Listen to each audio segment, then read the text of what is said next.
gathering place ends up looking like. It's was started in the previous council type of thing. This council has come in, and as I said, there's some consternation about the food trucks that are down in that area. Whether the removing of the concession was such a good idea or whether it wasn't such a good idea type of thing. So those conversations are happening currently. So the thing is that I'm reluctant to commit to spending, say, $100,000 in the near future, in say the next year, at this time on a rubberized surface. The rest of the playground is working fine. It's not as good as it could be if it was totally rubberized, but it's going to be okay as it is if we don't spend this money. So my feeling is not to approve that. The rubberization of the rest of the next phase of that at this time, only for the fact that we have a lot of other things coming up, and they are, as we learned when we converted the concession over to new washrooms and change rooms down at the right access to the public beach there. It was a lot of money it cost, and we know that the Kid Hut replacement is going to be a lot of money as well. So I don't want to stretch us too far at one time. I want to carry on with these other things that are, I think, at this point, more of a priority than continue on with the rubberization of the surface. That's just my thoughts at this time. Thanks, Councillor Bryan. I think you have a lot of good points in there too, and you answered or asked a lot of the same questions I had at the start. Just want to get a little bit of clarity though too on the visuals that you'd given us there about the total project. Is that once it's complete at the kind of $800,000 standard, or is that at our, you mentioned our 5-year build out to be 3/4 complete? The graphic that you gave us, is that at 3/4 done, or is that 100% done? The $800,000 project cost would be the completion of the entirety of the park. There would be additional costs that we would fund through other budgets for playground equipment replacements in that process, where there's a big structure at the back of the park with purple roofs on it that will need replacing soon, but not right away. So that area we probably would leave till last. But at the end of the project total, the surfacing would be about $800,000. And that's what we see as the picture there. Is that correct? The picture in the agenda package. in the agenda package, there's a concept picture there, and then that's kind of the entirety of it. That's the entirety of it. Yeah. Right. Okay. Yeah. So that's not 500,000 that brings us to that point. It is. It would be our 500,000 plus the next. That's correct. The next contract. A couple of the questions I have would be, what is the warranty or lifespan of this kind of surface? You mentioned that they had a warranty on it. What does that include, and how long? I'd have to clarify the warranty for you and get back to you on that, but they redid some small minor issues we had with Foster Park, and that was about three or 4 years old at that point. I would say that it was probably out of warranty, but they came back and did it for us at no charge anyways, because they were doing work for us in the community park. I believe it's about a 2-year warranty on it. The lifespan of the surfacing, they kind of peg around 10 to 15 years. We have some surfacing down in the community park already that's been there for, I would say, at least 15 years, and it's still in good condition. What they do is they only resurface the top 11 millimeters of the rubber when they redo it, just the color coat. So the bottom section is all recycled tires.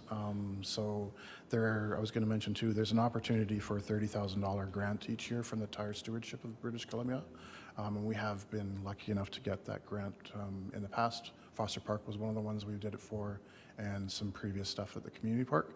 So there is some option for partially funding that, and it's matching funds that they would be looking at. So the maximum grant is $30,000, so we could look at doing a $60,000 budget with $30,000 coming from grant.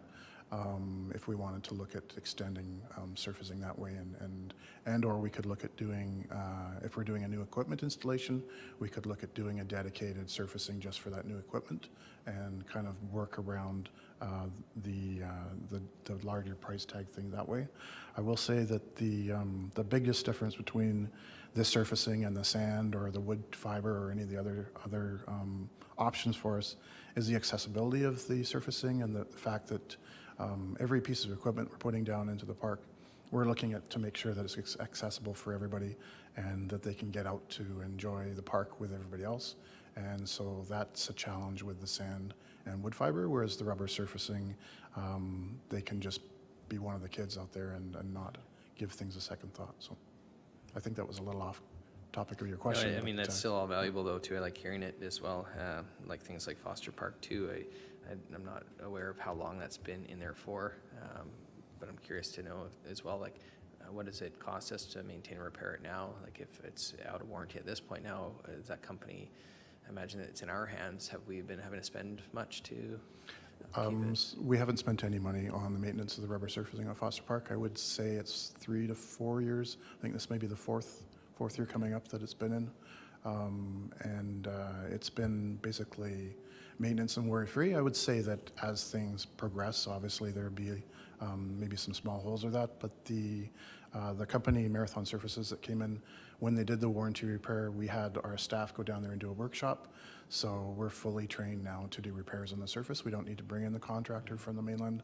Our staff can manage any of the repairs. We have the product, they gave it to us free of charge. It's just a matter of us going and patching a small hole. So It's been one of the things that I've noticed is like after it was redone, things like where it gets little holes and gets picked at, and then I noticed our own staff come in and repair it. It seemed to happen pretty quickly there too. But, so I'm just kind of watching to see how it wears over the years, and if that's an ongoing thing where, you know, it's people can find something and start. yeah, I will say that with the previous applications of the surface, we never had any issues. I do think that it was possibly one person maybe that kind of had a fixation on picking away at the surface and was making the holes there, but we haven't had any issues since the repairs late last year. It So seemed like it was more concentrated to where it would be on the mounds. on the mounds and Yeah. that type of thing. So Yeah.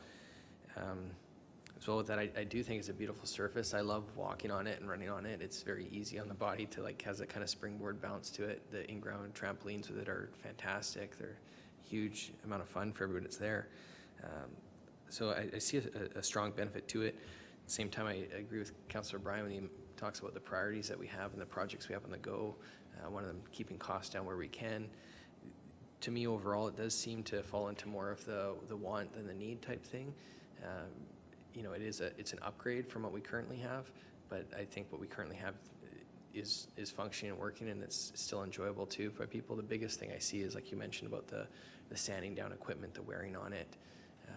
When it comes to things like injuries and falls, I'm of two minds. One being that's great if we can prevent it, but on the other side, we always talk about having risky play involved into children's things, and we have to let them be kids too. And I don't know if I see a lot of people complaining of injuries coming forth that they've had that, you know, of course it happens. I broke my arm when I was a kid playing, you know, that was on jumping off a trampoline though, so they have safety netting around it now.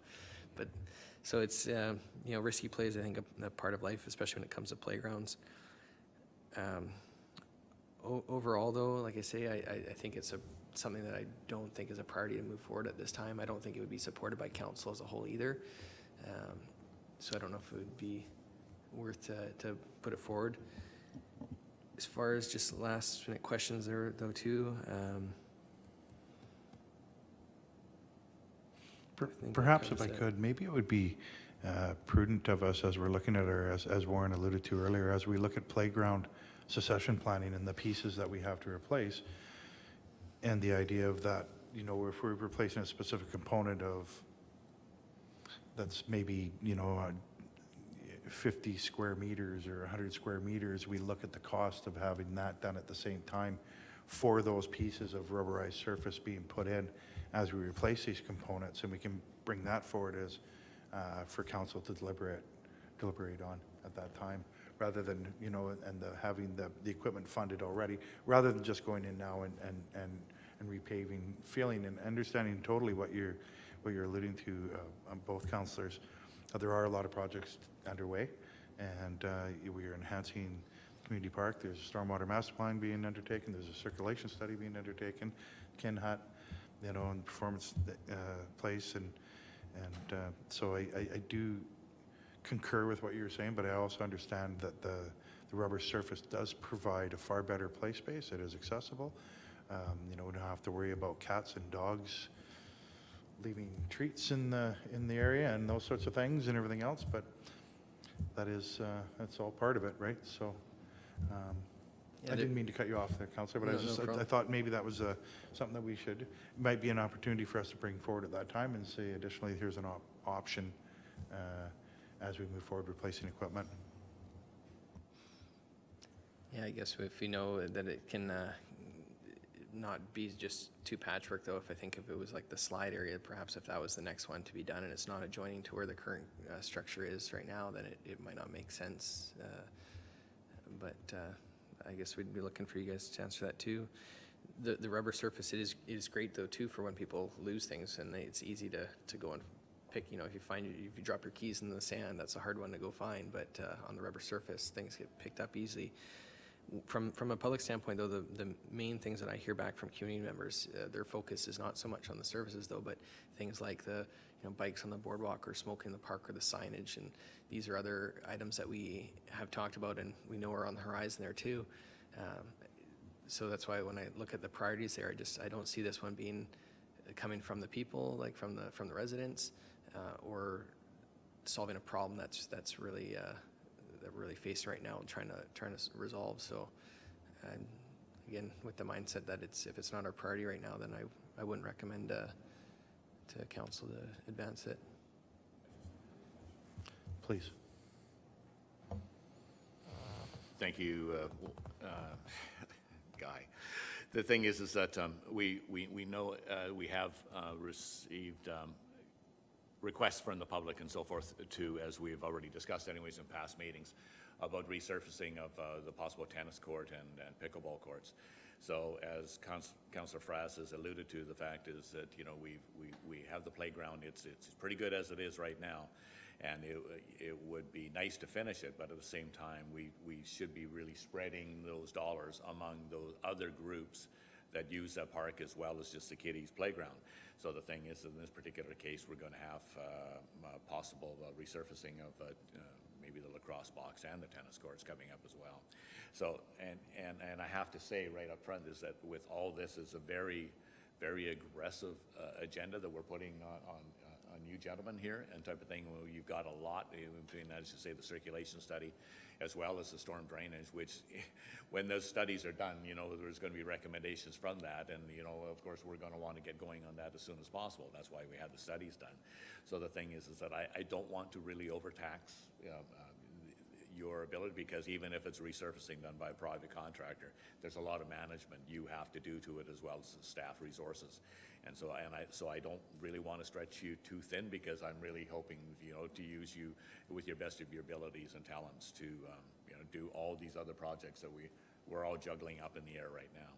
That was my first comment. The only other question I had is probably for Warren here is, what is the Lions' participation on the equipment in the playground itself? Because there has been some donations. At one time, maybe they helped with installing it. I remember you used to see them down there painting it or maintaining it. Are the Lions still participating in any way with the equipment down there, Warren, now, or is it just strictly city parks?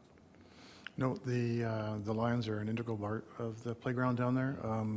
I believe they've raised over $500,000 towards that playground over the last 20 or more years that they've been involved. And two of them in particular have donated about 2,000 hours per year going down there and helping us with installations, with general maintenance, painting. They do a sweep of the park every day, look for litter and or needles and things, and we would be lost without them, as I'm sure you kind of realize quickly. 2,000 hours as a full-time staff person for us, so they are a significant part of the community park, and I couldn't thank them enough for what they do to the community. Well, and that's great to know, and that, like right now, to give a shout out to the Lions Club for their past participation and future participation. What a great community support sponsor we have in the Lions here, and so that's really great. It helps with the budget, but it also helps provide a better park, and I really do appreciate that. So I would expect if the Lions advise that they have fundraised enough money for another piece of equipment. As Mr. Martin says, there's a succession plan on replacing equipment as it gets old and dated and worn out. Do the Lions, they look at that and say, okay, we're raising the funds necessary and carrying on, and recommend replacement of a slide or a climbing apparatus? How does that work? Or is it on your recommendation hey, you know, we could really use the following. It's a bit of a combination. I do think that fundraising has become more and more challenging for the Lions, as for every other nonprofit group. We do have a healthy, I believe, $50,000 a year replacement budget for equipment down there. It doesn't cover surfacing replacement, but it's enough to get us a decent piece of equipment to include installation. So we work with the Lions. We identify a old piece of equipment or a space that's vacant in the park. Right now we're working on, last year we did quite a younger set group over towards the splash park, the rocking toys, and there's a new small play hut that's installed there.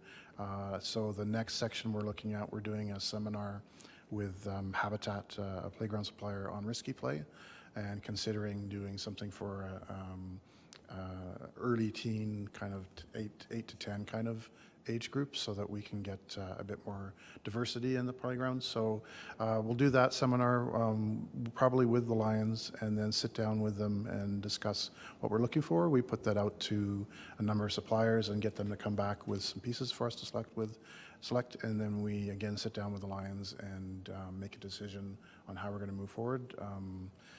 Like I said, it's the Lions Ventureland. They're an integral part of it, and we include them on everything that we can, because they're great resources. They've been doing it for years, so they're really helpful guys. Thank you for that. That's great. Thank you very much, gentlemen. That was a robust discussion on resurfacing the community park playground, and we welcome your advice and recommendations as always. Since we're not advancing his recommendation right now, though, where does it sit in that queue, or how, like, you know, at some point it probably is something that we will want to relook at in that. So how do we bring it back to the surface? Bring the resurfacing back to the surface. I think probably Warren and I'll take a look at some of this at the succession plan for the playground replacement components, and really let's see what develops over the next year, 18 months in community park, and where do we get to, and what's the appetite of the community and of the committee and or council.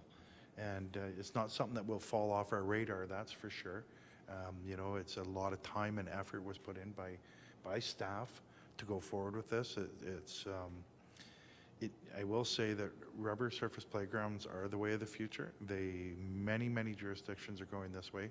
A, for their accessibility, B, for their longevity, and C, for the cleanliness and able to maintain.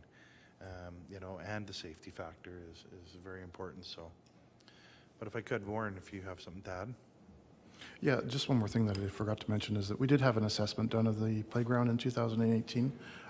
They came and looked in at each piece of equipment we have in the park, and basically gave us an estimation as to how long each piece would last for, so that we can kind of formalize a succession plan. So we do have that documentation here to kind of help us move forward. So we use that in conjunction with the Lions on kind of targeting what we want to do next. So that's helpful for us as well.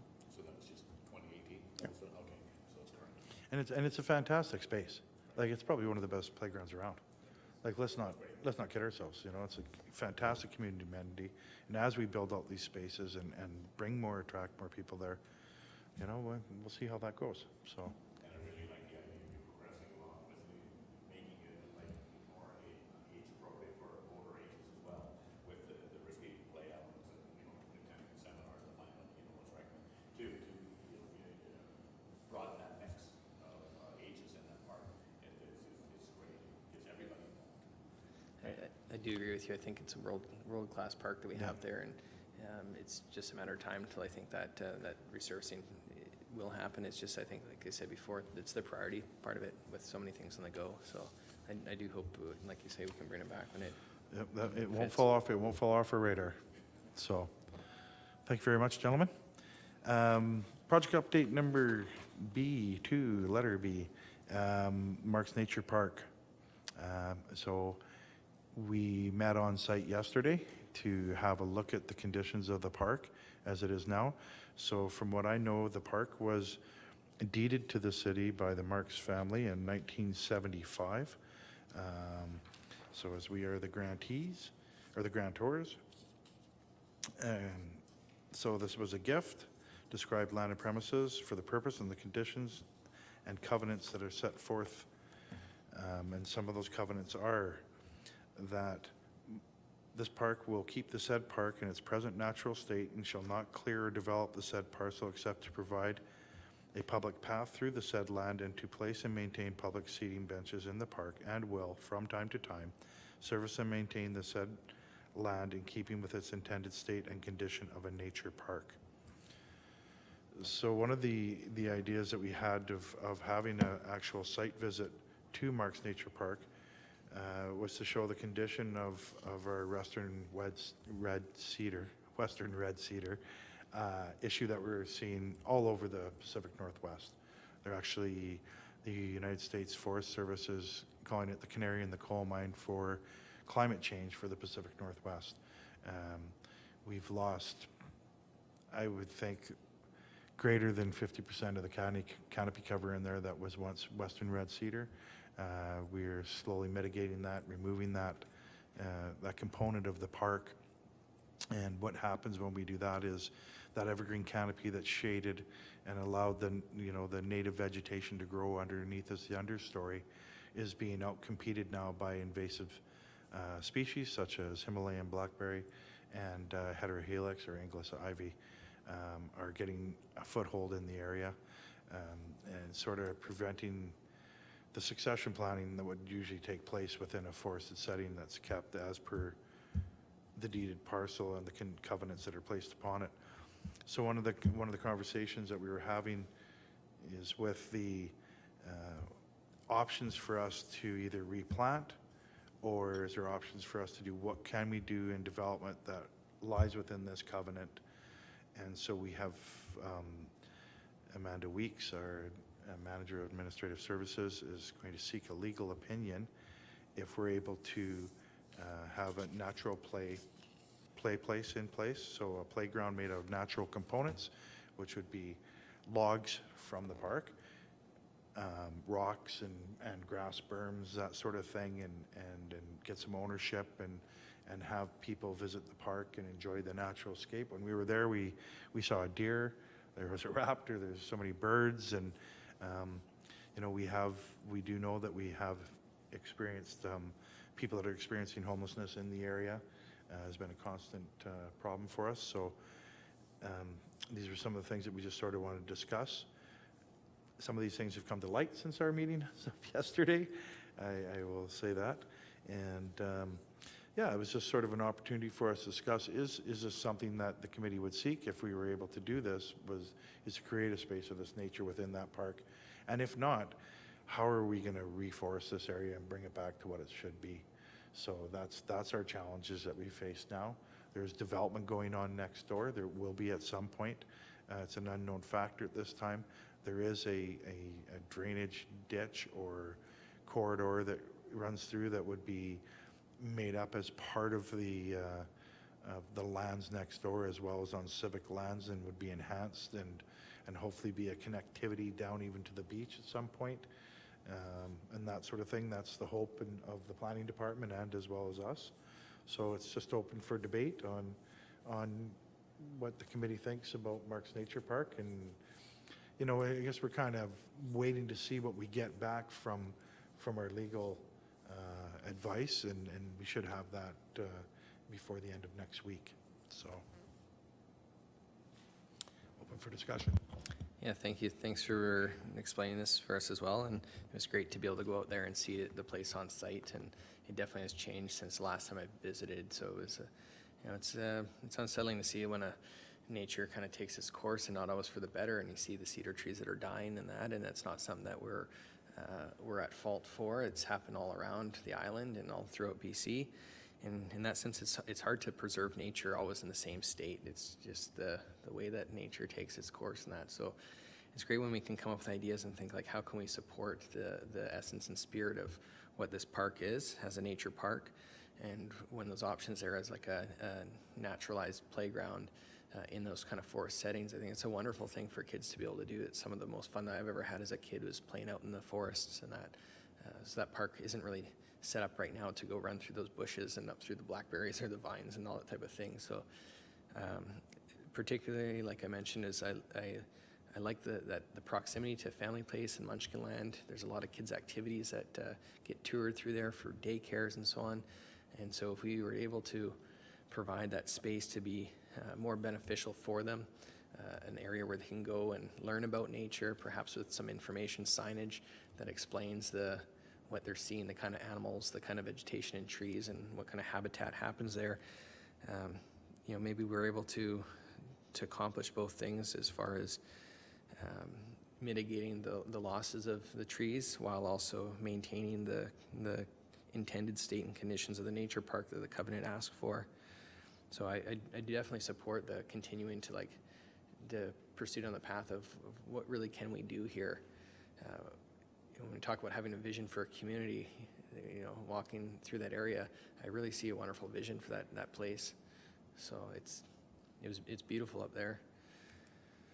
So yeah, I'm interested to see what can come forward. Excellent. Thanks, Councillor Frost. Councillor Bryan.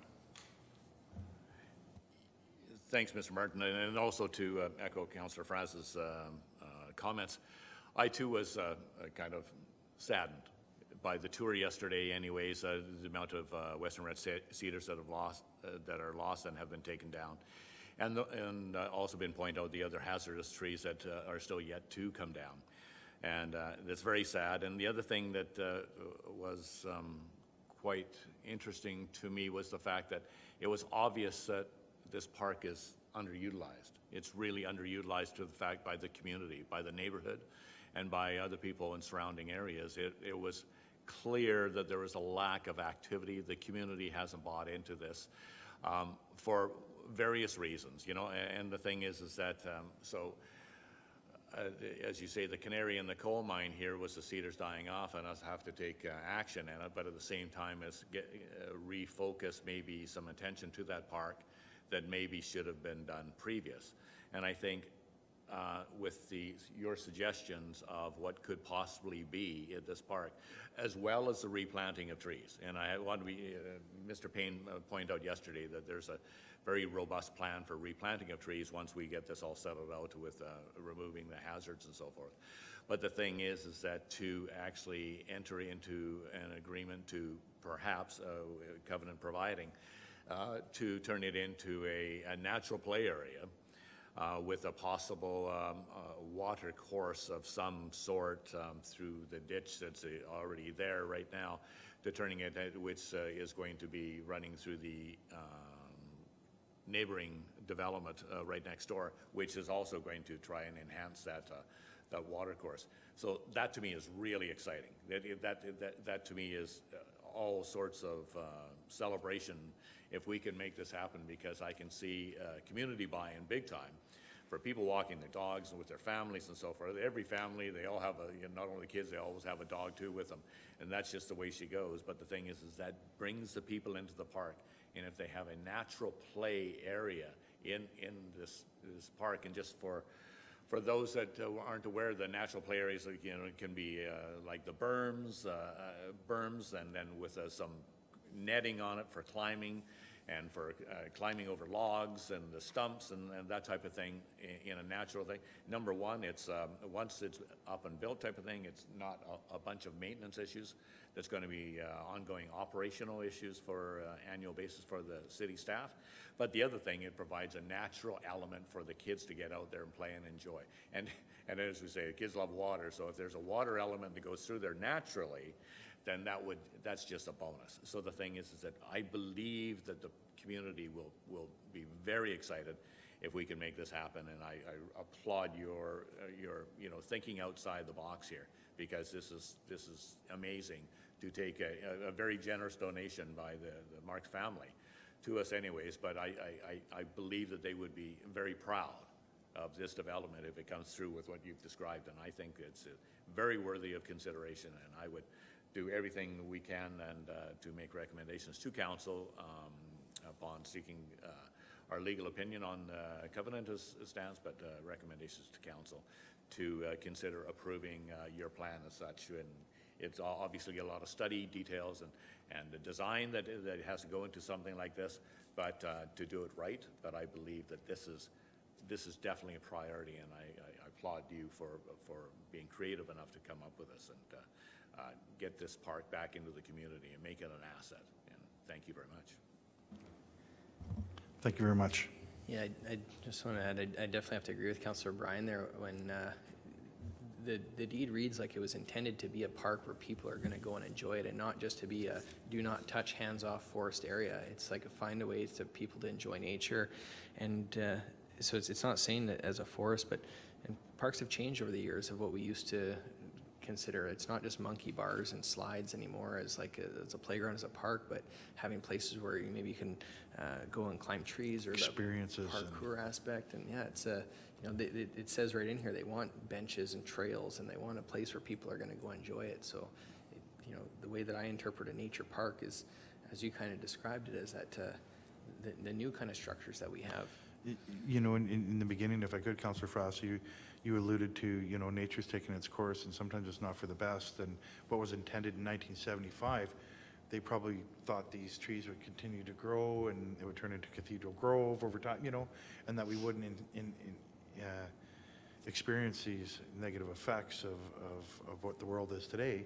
And we've got to adapt to be able to make, you know, enhance this space and take ownership and invite the public, as you both have alluded to. So that was really well put. I have to say that you know, it's unfortunate that this is where we're at, and the challenge, you know, even with our parks plan to replant it, it's not as easy as we think to get these evergreen species to grow again and have that diversity. That the opportunity to have western red cedars in there again is pretty much gone. You know, so we're left with perhaps Sitka spruce and some Douglas fir, but we can't get them to go without having some kind of control of the understory. And how's that accomplished? But we do that with deciduous species and a multitude of going into, you know, and for septet issues that we have there. And it's since 1975, that's, you know, that's 45 years ago. It's a lot has changed, and so you're entirely correct. So with any luck, and we should have an update at the next committee meeting in July of where we stand, and perhaps we can touch base on that again. One thing I think the community would really like to see is if there is any loss of trees that, you know, be it that they're dead and they have to come down, regardless of how it happens, if they can be replenished in other areas throughout the community so that our urban canopy is maintained. And maybe it'll be an improvement where there's, you know, a place that has nothing and we're able to provide some extra tree canopy there. I think the community would really like to see that come out of it so that overall there's not a loss. No, you're 100% correct. Thank you. Councillor O'Brien.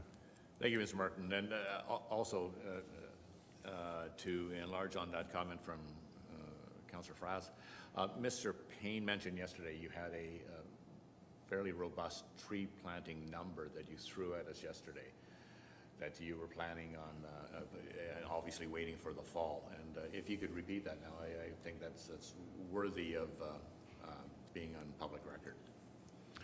Yeah, we have an order in with one of our suppliers for 2,800 native plants, mostly trees, 1,000 red alders, 1,000 Douglas fir, and then a multitude of other plants, 250, I believe, shore pines, and then some smaller understory plants.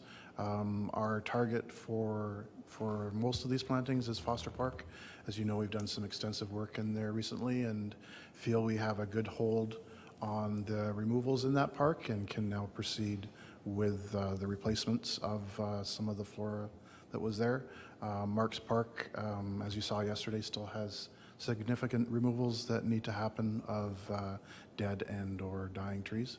So we would need to manage that first. We don't want to plant and then fall hazard trees on top of them, so we'd need to manage that part first. Perfect. Thanks very much for your comments. I think it's important for everyone to recognize that as we're rejuvenating these urban forest areas, that we are actually had very, very aggressive replanting projects in place, and also by doing it in a prudent fashion so that we're not going to, we're going to give them the best chance of survival and to flourish anyways in the parks where they are. So thank you for that. And perhaps to build upon that, we are going to be bringing forward for council's consideration for the 2021 budget an urban forest strategy that will encompass the entire urban forest, whether it's public lands and residential lands and developable lands, and assess a canopy target growth and how we're going to achieve that. And you know, and one of the bookmark sort of thumb is, for every tree you lose, plant two. So that sort of, you know, and whether that's a street tree, park tree, or if we are encouraging residents through our tree rebate program that we have now that's open. So we're encouraging everyone to plant trees. You know, sometimes I've heard the statement, you can't see the forest through the trees. You know, where we look, we see trees, but in our urban development boundaries where we are, they're integral to our public existence and our well-being. And so we need to encourage that. And as a Parks Department, and Warren and I go back quite a few years, you know, as Parks professionals, and that's core mandate to us, is to preserve trees, enhance the growth of urban forests. So by no means do we mean to go into any area and remove trees that don't have to come out unless there's a reason for it. So, yeah. Okay. I was just going to make mention too, as you touched on there about that tree rebate program being in effect. I saw that we had a posting online today from our communications on Facebook on their City of Parksville page about $50 rebate for any tree that gets planted. So I think that's a wonderful opportunity. Fantastic program. Yeah. Fantastic program. So whoever came up with that idea needs to put a feather in their cap, and I'm probably thinking that's Mr. Payne. Do you know what the limit is on that, like or the budget amount is for right now? I saw it's $50 per tree. It's been open since last July, I believe. I believe it's a $5,000 budget per year on that. And from this conversation too, I was thinking maybe we could talk about using our resources from our sign department and maybe using our parks vehicles as a billboard for the tree rebate program. Get some magnetized signs and throw them on our parks trucks and say, I like you know, that. apply for the tree rebate. So I think it's great. Love it a lot. 360 photos. And Yeah, absolutely. no, that's an awesome idea. Yeah, no, I love that. So, and that's something definitely that we can look at and make happen operationally. So, no, I'm thoroughly behind that program. I think it's fantastic. We need to encourage people to, you know, enhance their green spaces. So, well, gentlemen, thank you very much for that. I do have an update that I'd like to present with you. You have a piece of paper in front of you in regards to the Parksville Community Garden from a prior meeting of May. We had conversations about proposed community gardens for the Jensen Avenue Greenway. Staff were given a resolution and direction by council to meet up with the folks at the Parksville Community Garden, and Warren and I did meet with them on a beautiful sunny day, and with most of their board. You know, we went with 4 or 5 people and had a very robust discussion and had a small tour of the gardens, and what a fantastic place. It's full of life, it's full of growth, it's, you know, and given the conditions that we have now and people kind of falling back to basics here and making bread and realizing to grow their own vegetables and how that connects them again with nature and providing for their family. Community gardens are just such a benefit to the community, and I'll just highlight some of the instances here that we have. So it was founded in 1998 by the Mid-Island Community Garden Association.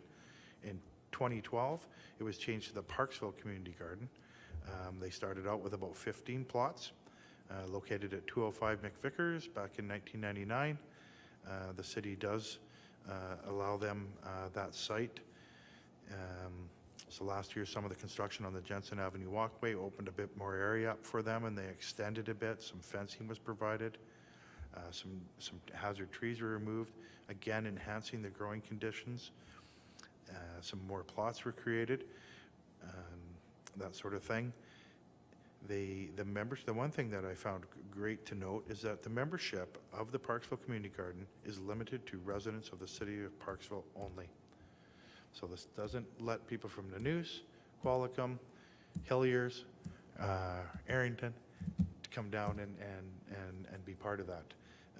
They do have a wait list, and typically members can get a plot within a year or two. I think they might see that change as our densification is increasing. You know, we're bringing in far more families to the area, more people. So they were extremely interested in anything that the city of Parksville would be willing to go forward with them. In enhancing that space even further along the Greenway, we didn't explore opportunities at that time of looking at different areas if they would be willing to manage that. We talked about that actual Jensen Greenway, about expanding that area itself, and so they're open to whatever avenue we would like to go down. Warren, do you have anything you'd like to add? Just, I think another important point is that one of the plots is designated for the local food bank, which I think is a great thing for them to do. And just, it seemed to me, a general impression is that the membership, they're not lobbyists. You know, they'll take what they have and they'll work with what they have. But if there's an opportunity to expand or improve, then I think that they would be very grateful for any assistance that we could provide. Great points. Thanks, Warren. Councillor O'Brien. Thanks, gentlemen, for this report, and I was pretty excited to see that what Mr. Payne just pointed out, that they're already growing for the food bank. They have one plot dedicated to that, and that's great because it's, number one, it's really close to the food bank, so the thing is that that's going to be fresh produce. I was also pleased to see that there's participation by ShareCare in Parksville for donations of seed potatoes and so forth. I think that's a very important community buy-in as well. It's a great little spot, and the thing is that if they have the ability or the need and the want to expand their plots, I believe that it's really incumbent to us to let them expand. Some of the questions in the past that have been raised is, you know, are these just members of Parksville type of thing, and you know, what are the criteria and so forth, and is there enough members that there is a waiting list for it? So I believe that it's really up to us to let them flourish and let them continue to expand, as we had discussed anyways for those that weren't tuned into previous meetings, with the expansion of the community gardens from where it lies right now and all the way going up to the property along the Jensen Greenway to include up to Bagshaw, and terminating at that area, which I would think, if I just walked it, it was probably double or triple the size of the community plots there. And yes, and I was there 2 days ago, and they're having a good year because the gardens look great. They're loved and well taken care of. So the thing is that I think this is an amazing accomplishment for this group, and I applaud them for their efforts. And I look forward to maybe helping them expand that a little further in the future. But thank you for meeting with them. Thank you. Councillor Frost. Thanks. I appreciate hearing that that it was limited to Parksville residents, like you say, and that they had the plot for food banks. Those were some of my questions, so you answered them right off the bat there. Yeah, they're wonderful space they have there. Questions I have would be, sounded like they're willing to, whatever expansion, as much as we can give them, they would take. We couldn't give them too much land they won't utilize. If we were to give them the full thing right up to Bagshaw, they could utilize that?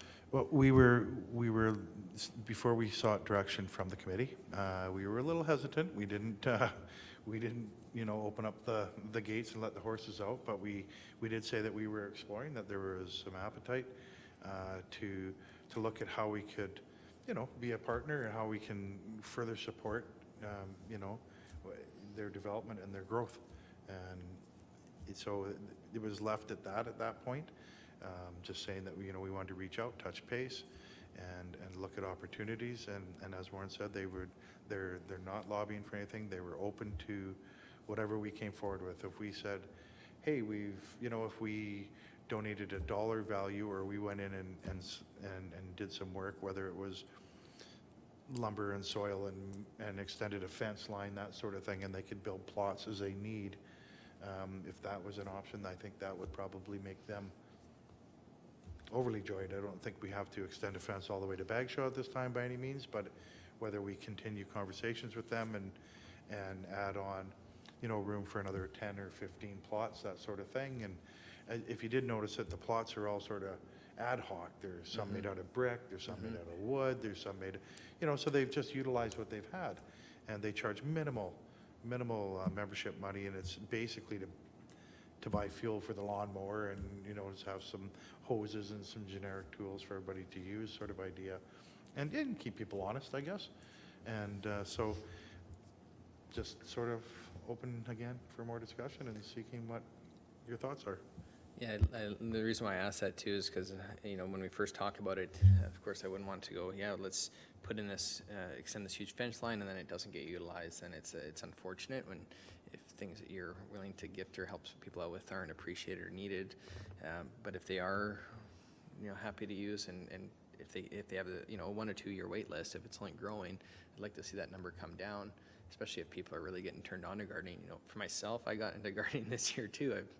It's never something I was really interested in before, but I started even digging up more spots in my backyard to put in wonderful things. It's a lot of fun, so I can see people's excitement for it.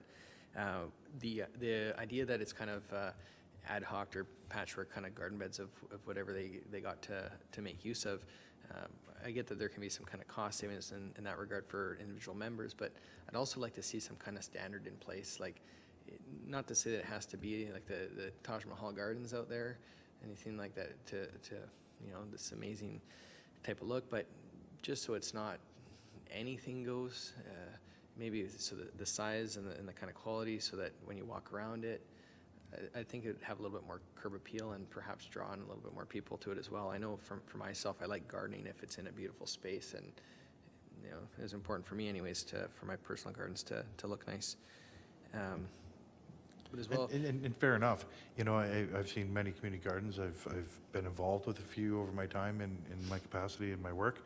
And I alluded to, you know, Warren and I were having a discussion about it earlier, and even to some of the folks.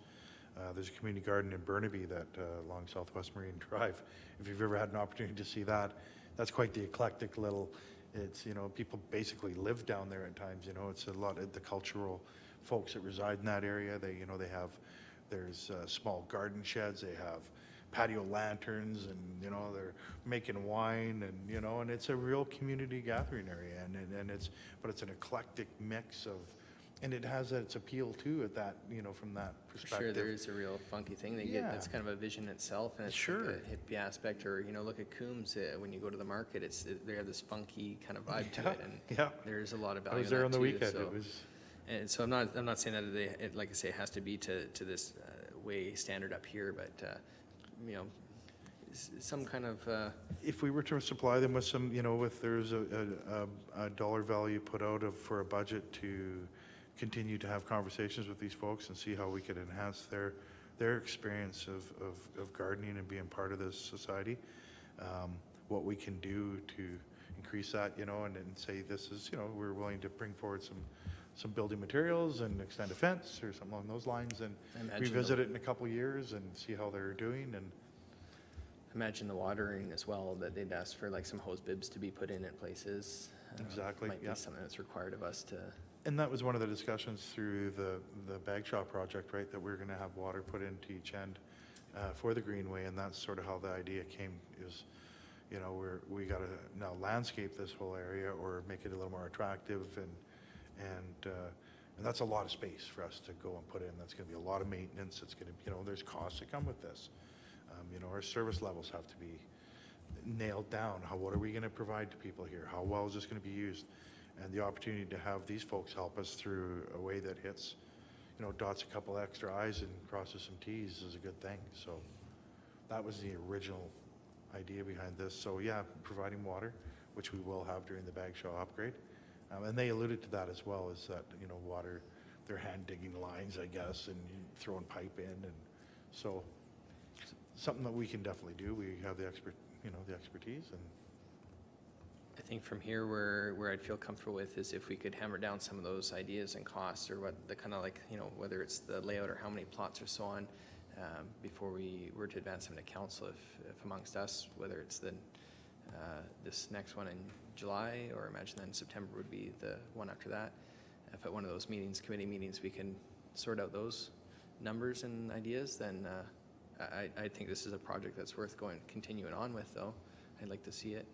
There's a friend of mine who told me about community gardens that he's come across before, and the way that they had them when relating to the food bank type aspect is it was a garden that you can go and eat at. You can go and eat, you just can't take anything from it. So like if you're hungry, you know, it's lunchtime, whatever, come to the garden, eat. Like you can pull out the carrots, you wash them off, whatever, eat some carrots, that type of thing. There's some fruit in that. You just can't load up a grocery basket and go home with it. The rabbits are already doing that. Exactly. Right. They're trying, yeah. And so that kind of concept was kind of neat. You know, I'm not suggesting that we have to do something like that, but that the options and ideas are out there to explore, and you know, maybe things can change. A food bank donations don't always have to mean that they go to the food bank to be distributed. It can be distributed amongst the community in other ways that can be accessible to everybody. You know, we even discussed, and that's great points. You know, a previous one that I was involved with, one of our arborists took upon himself to plant a bunch of fruit trees and to spalliate a bunch and different growths of fruit. And next thing I know, we had a harvest 2 years later, and off he went to the food bank with all these apples and gooseberries. He was growing all kinds of stuff. But the gardeners, and this was built at our community garden, it was quite a large plot. So there's all kinds of opportunities for us to support this. And you know, whether at some point, who knows, school kids can start to tour through and see where food really comes from, and you know, and see the opportunities for orchards, and you know what the bees do. You know, it's a very important part of our world. So, Councillor O'Brien. Thank you, Mr. Martin. And along those same lines, anyways, just what Councillor Frass was talking about, and you regarding the fruit. You know, it's a fairly large space, and I think maybe, you know, we could run it by the community garden people as well. But you know, speaking of fruit trees and so forth, part of that could be put into a fruit tree area as well, instead of just garden plots, and like an orchard, so to speak. I mean, it's a fairly large piece of property. So I want to point out as well to who's ever listening here is that to take this piece of property that's, I hate to use the word, but it's clear cut. And so the thing is to convert it into a park area worthy of going along the Jensen Greenway would use a fair amount of funds anyways into replanting and to turn it into park-like quality, as well as the ongoing annual maintenance that goes on with it as well. So this is taking a chunk of property and actually utilizing it for community gardens. And yes, there will be a little bit of cost, as I say, to help them out with their fencing and so forth, and extending their irrigation lines and so forth, which you know, the city of Parksville should do, because they'll do it properly, so there's no dangers of freezing, you know, with the appropriate drain valves and so forth. And so that way we're not destroying PVC lines in every time we get a freeze up. But the thing is that it's going to cut down on annual operating costs anyways. And so by doing this type of thing, a little bit of cost up front anyways to get these people up and running, I think is worthwhile. And then the very only other thing I was going to say, going back to, we had a site visit at Marks Park yesterday. So the thing is that in the old days, we used to, when we built garden plots and so forth, the best thing we did 25 years ago is we'd take pressure treated wood, make it, you know, nice 2x8 frame all the way around it type of thing, and we would use that. And the reason pressure treated, of course, it took forever to rot. And then those of us that are heavy into garden realized, oh no, the pressure treating is actually leaching into our potatoes, and we think we're really healthy, and actually we're glowing at night from eating all these potatoes growing in the pressure treated. So pressure treated is no longer used, but cedar still is. And I'm just throwing this out there, but yesterday we saw a fair amount of cedar logs that are sitting all around Marks Park that apparently are very difficult to even get away with. Is there any chance or option to contact a local portable mill operator to see if he could take those? And I'm going by memory here, but a lot of them would be great to turn into planks for raised gardens. So is there any way that we could maybe contact a portable planer to come in and do it? And typically how they work, I know from dealing with them when I was down in Victoria, they will come in and do it for free as long as they get a percentage of the wood. Cedar is super expensive. So now I realize that they've been down, and we talked about that they were dead or dying. And it may be an issue, but with the fact that these guys, I think there may be an opportunity. So what my point is that a portable planer could come in, actually take those logs, reuse them instead of you hauling them off to the waste dump, and actually turn them into raised garden lumber that could be dedicated and left on site for the community gardeners to put together, instead of out salvaging whatever they're salvaging right now to make the plots. And maybe that, we could, maybe take care of two birds right now type of thing. Take care of our leftover cedar and give these guys some lumber that they can build some plots. It's just a thought that just came to mind when I've been thinking about all that cedar sitting in Marks Park and thinking, oh my gosh, like, wow. And it's just a thought. I'm just throwing it out there. Maybe it's doable, but just something worth exploring.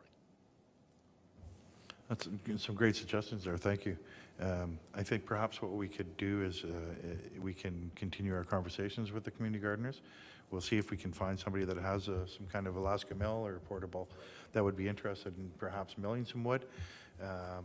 We'll talk to the community garden a little bit more and see what their appetite is for expansion and really take it to that level and say, we will come back to the committee with an update and based upon our conversations with them and see what we find about for anybody that has appetite to mill some of this cedar and report back and then go forward from there. So we can have perhaps look at some estimates on what costs would be to extend the fence 50 feet and what it was going to cost to, once we know if we have to pay somebody to mill some wood or if that's not even an option, what some irrigation would cost and so on, and come back with a number and see what the appetite is from there. I just want to say I absolutely love that idea. While I didn't think of it myself, I wish I had. It speaks exactly the part.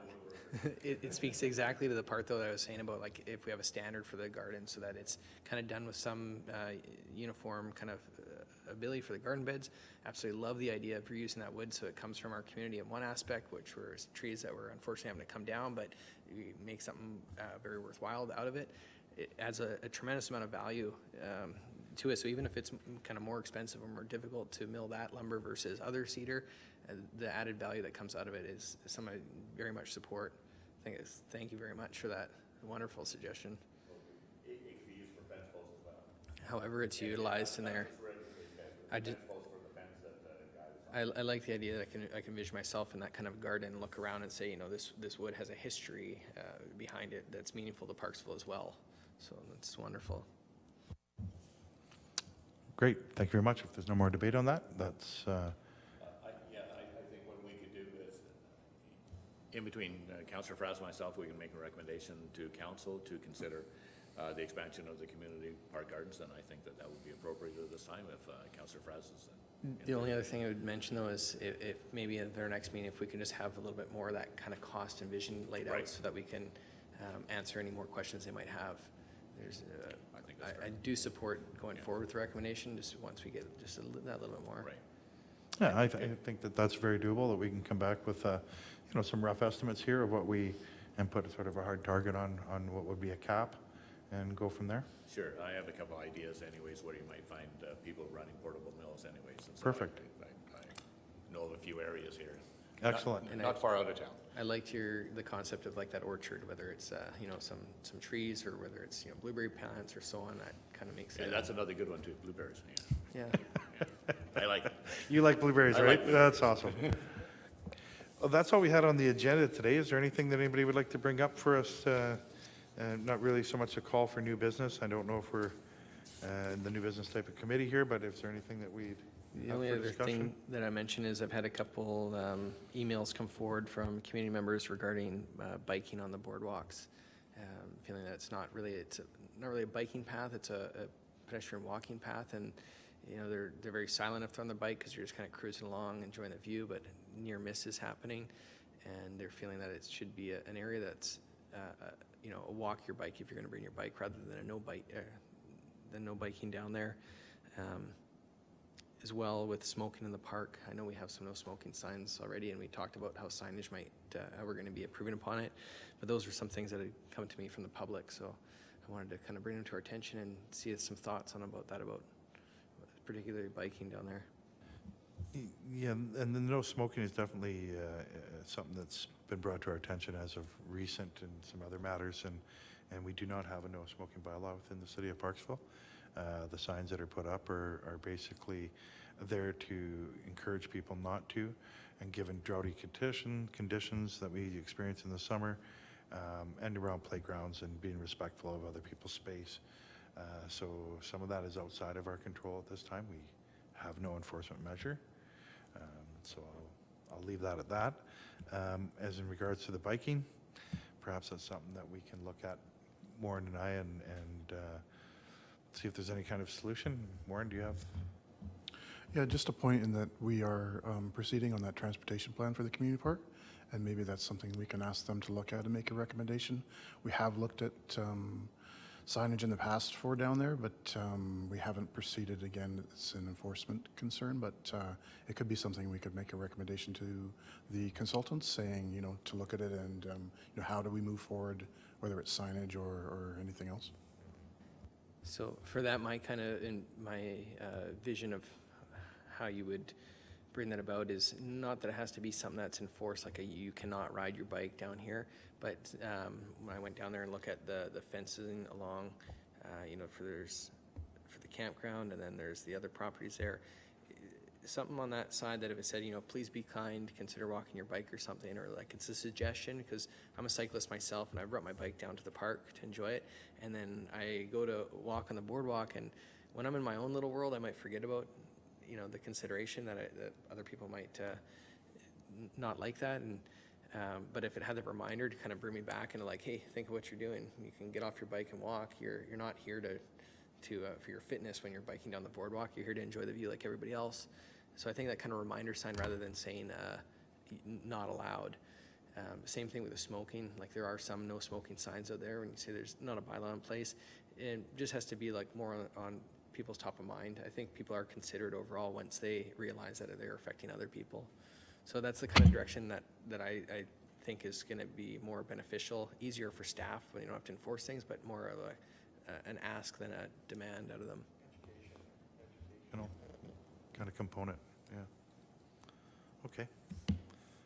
We will look into that. Thank you. Yeah, if I may, and that's, I agree totally with Councillor Frass here, because I've walked on the boardwalk, and an individual went by on a road bike, not a hybrid bike, a mountain bike. It was a road bike, and he was going at a pretty good pace, and literally I was, you know, in conversation with my wife as we're walking along, and scared the bejeebers out of us because he was going fast, and not a bell ring, not a, you know, coming from behind us, and so you don't hear them, right? So I think it's important, and I agree that I think that should be part of the consultant study anyways at that time, keeping in mind that we don't want to eliminate the mobility scooter issues and have them linked in with the bicycles and so forth, because we definitely want them to still be good. But I think almost if you just termed it at bicycles, you know, bicycle be the terminology, I think we're still going to be allowed those people with mobility issues that have their scooters and their different mopeds and so forth that they use. So I don't want to make sure that they're still included, but it's a good suggestion, and I think someone is going to get hurt if we don't come up with something. So I like the idea, Warren, very much. Thank you. Warren? I'm just thinking that the report may be a while off, so we could look at some signage in the meantime and move forward with that. Maybe do a mock-up and bring it back for next month, and then the report for the pedestrian conductivity, I don't think we'd get much prior to the end of the year, so we could hit the summer season and then get a recommendation moving forward from there. Sure, that's great. Thanks, Warren. Perhaps we could mention, just as being that we are Parks and Open Space, and we're talking about community park and playgrounds and everything else, that as of tomorrow, both Foster Park and Shelley Creek Park, the playgrounds will be open. So they've been cleaned today. Signage is going up that they are open. On the next Friday, the plan is to open the community park playground as well as the gym, the outdoor gym. And then proceeding on the 26th of June, with our spray park and some of the sports fields opening up again for play under the protocols as per the Provincial Health Organization, via Sport, and the BCRPA. So that's the parts for play anyways, the 26th of June, is that right? Like the ball field? Correct, but for non-competitive play. Right. Right, so there's no competitive play going on. So that's a good story. You know, we're getting to that point. We're extremely happy with that, and you know, parks are for people, and even though they create more maintenance for us, but that's what they're for. So Yeah, I'll just mention before our meeting here, I actually drove by Foster Park and I saw the crews out there power washing the place. So definitely it's getting ready, and just speaks to too that with rubber surface, it's easy for them to power wash and clean up out of there. So it's look forward to seeing them tomorrow. I'm gonna be going and checking it out. that's great. You know, and it's exciting for staff too. You know, it is, and you know, I get questioned by my own staff. I know you folks are questioned, and our admin assistants down at the yard and at the city hall are getting called constantly, and you know, about when are we opening our playgrounds, and so we do have a plan, and we're moving forward, and it's exciting only for our staff as well, and you know, it validates what they do. So, and that's fantastic. So, seeing nothing else.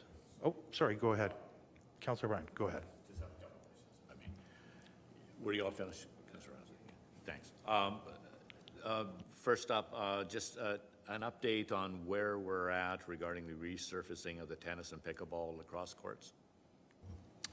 So we have received our consultants have come back, and at this time, so we've got an estimate on what it'll cost to refurbish the tennis courts and to upgrade the lacrosse box for pickleball, and that's I think you'll see a report coming to council to provide that information in the near future here. So, yeah, under control.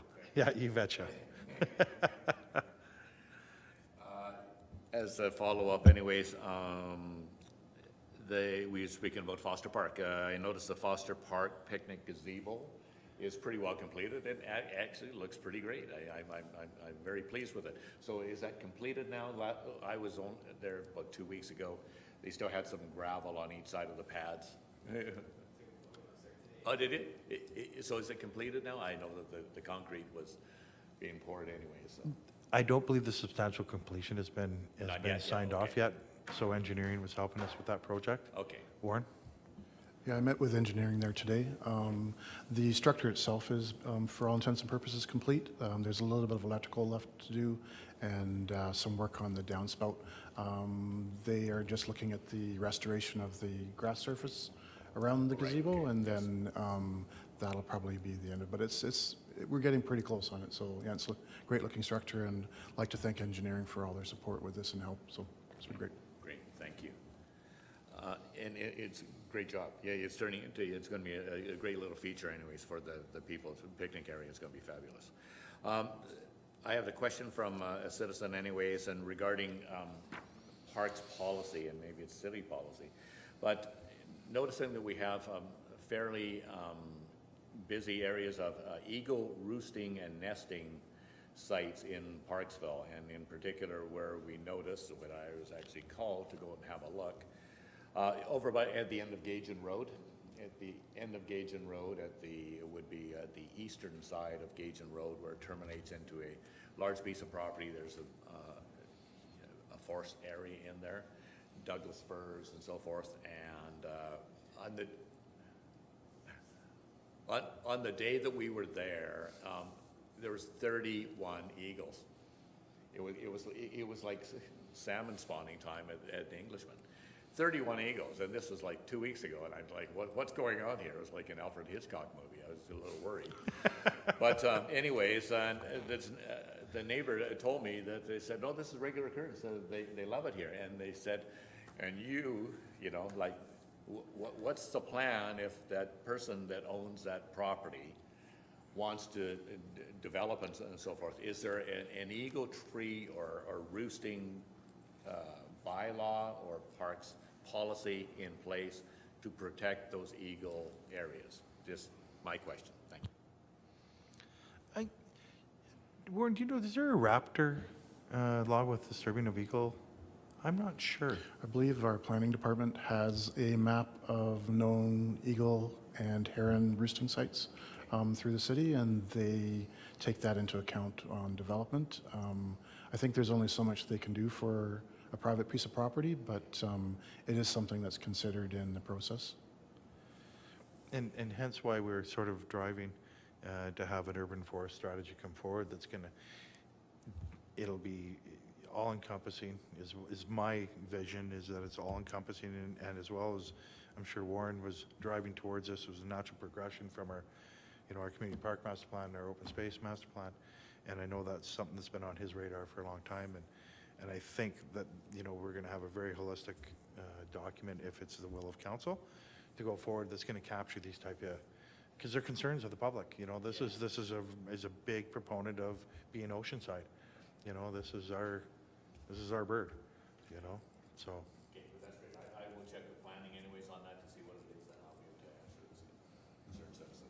Thank you. And one point two is, I'm not sure the exact details around it, but at Eagle View Park is a park on the corner of Despard and Corfield, and that park was dedicated specifically because of the eagle trees in it. And there is a 50-meter, I think, zone around that tree that the development can't encroach upon. So I know that it is part of the process. I'm not entirely aware of all the details, but it is part of the consideration. So. Okay, thank you. I'm aware of that property. There's proper signage there as well. Yeah, thank you. Excellent.